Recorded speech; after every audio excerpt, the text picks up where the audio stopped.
All right, so here we go, volume 3. I'm announcing what we're doing for volume 3 of our Roxy's Journal of Stitchery. So this time round, we are not planning on doing a journal, so not a hard book cover with the stitching inside, but we want to do what we call like a wide snippet roll or a long snippet roll.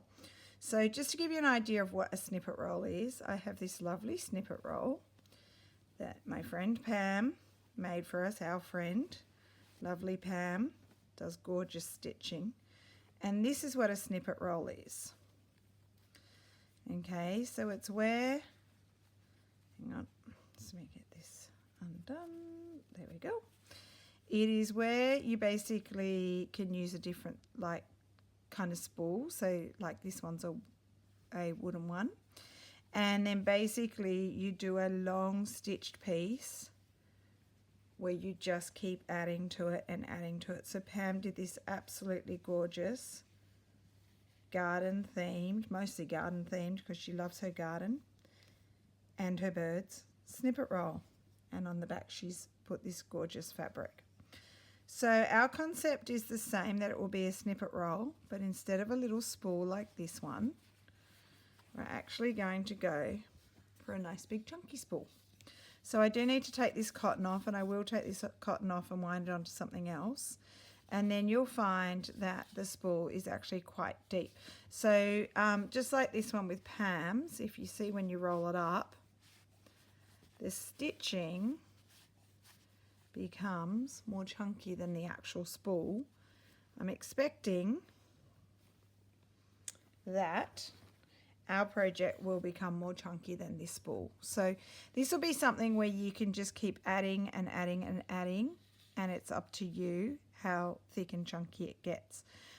You could run your artwork, your stitched artwork, so that it runs horizontally, which is what I'm thinking, or you could design it so it runs vertically. You could actually hang that up on the wall and have your stitch piece running down. So anyway, now is time to tell you what the theme is. So we're going to have an overarching theme, and the overarching theme is down the garden path. Now most of us, I know most people I know, absolutely love florals and love gardens. So what you're going to do, if you join us in this project, you're going to create a really beautiful garden, maybe your dream garden. So I've just got some bits of fabric. Some of these are old Sanderson fabrics, just for some inspiration with lovely, lovely florals. These are just offcuts. Okay, this one, I don't think it's a Sanderson, but it's a lovely piece. Just to give you some inspiration, and Rach is going to give you some inspiration. She'll be putting up a video as well soon. But I'm going to explain how the project's going to work and what the basic idea is and where our inspiration came from. So what we'll be doing is we'll be doing the same as what we've been doing with volume 2, where we will give out a new prompt every 2 weeks, and you will work on that prompt for 2 weeks.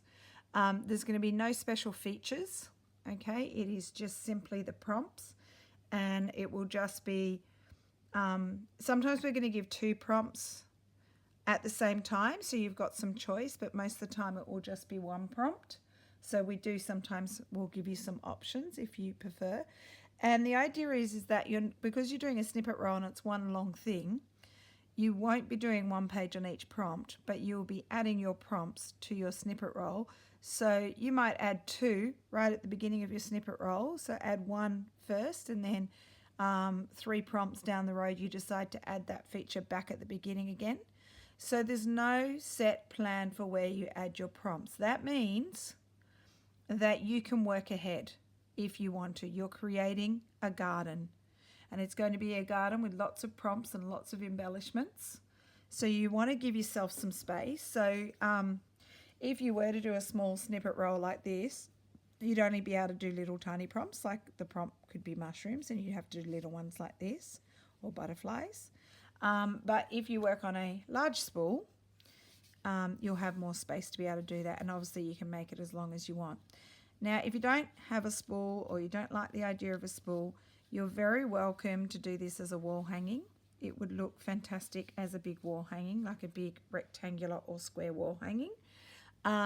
If you want to do it back in a book, you can, like, you know how to do that if you've followed along with our first two volumes. Really the choice is yours. Again, it's always basically your choice as to how you want to do things. The only thing we ask that if you do post in our Facebook group, you are posting things that are related to our prompts and not extra random things or things from other people. So what else did I want to tell you? Oh, I know where our inspiration came from. So there's a lovely painter, a watercolor painter that I love, and I've got Rachel onto her, called Wild Ink Sketch. And I'm just going to show you this video on my phone. This is a gorgeous watercolor that she's painted. I'll play it twice. But I've bought quite a few of her classes. They're actually a really good price. Lucia does absolutely beautiful watercolor. And this is basically features in her garden. So it's a big, long painting. And that's the same concept that we want to go with on our spool, where you have a big, long garden scene, but it's going to be a stitch scene. So we're taking massive inspiration from this. Her name is Wild Ink Sketch, no spaces between the words, and she's on Instagram. I'll link her in the video below, and Lucia knows that I'm going to be showing this to you, and I'll show you it again at the start of January when we start the project. Okay, so it's just playing again, showing you the lovely little things that she's added to her garden. She's got labels, she's got script, she's got beautiful watercolor paintings, there's veggie gardens, there's orchards of trees. So lots of beautiful things, and some of our prompts. We'll link in with some of the things that she's got here, even though like we kind of did brainstorm our prompts, and then I thought of this as we were trying to think of what we wanted to do for our next project. So just to show you, she's got a lovely little key of the different things. So what she's got wild garden, weeds, flowering shrubs, weeds on pathways, moles, green slime, slugs and snails, tap-rooted weeds. I'm not sure what they are. Do we have them in Australia? I don't know. Bindweed, I think, and weeds on lawn. So look how beautiful the detail is. So I will link you to her Instagram page. She also does, look at that, like, so it's long. And look, you could even have a beautiful heading like that. So the Garden of April Cottage. That's really pretty. Okay, so she's from Gloucestershire. Is that correct? Gloucestershire? Anyway, absolutely beautiful inspiration right there. That's where it's coming from. So, sorry, that was just me sharing it with Mum and Rach a while ago. So that's our project, down the garden path. So nice big long piece, prompts every 2 weeks. We're going to stick to our Wednesdays, so it'll be the first Wednesday of January where our first video will come out. Each of us will do 2 prompts in a row, and we'll just keep going. And obviously it's going to take a while, and we're aiming for a 6-month project again.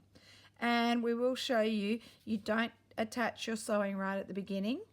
The only thing you really need to know right now is the height that you want it to be. So for me, I'd measure the height between the 2 ends of the spool, and because you can just keep adding, and we'll show you how to do that.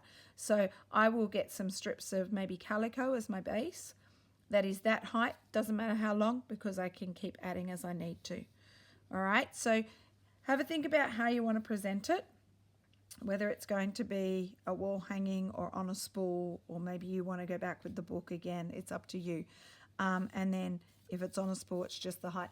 Now, if you do want spools, Rach might mention this in her video. We got these ones from Debbie from Doll's House Vintage. So I know she popped some up the other day, and she had a whole bunch. So there's some lovely ones. Some of them are painted with faded colours. And anyway, these are ones Rach and I think we have the same. So we hope you join us on our journey. We hope you like the new idea for volume 3. I think it's going to be lots of fun, and the good thing is with this one is you can work ahead, which I think some people would really like to do because they're super quick, whereas other people can just pace themselves. They might even pick and choose which prompts they want to do. All right, thanks for watching our intro to volume 3, and we will see you again soon with some more details, and then we'll be starting that in January. Okay, thanks for watching. Bye.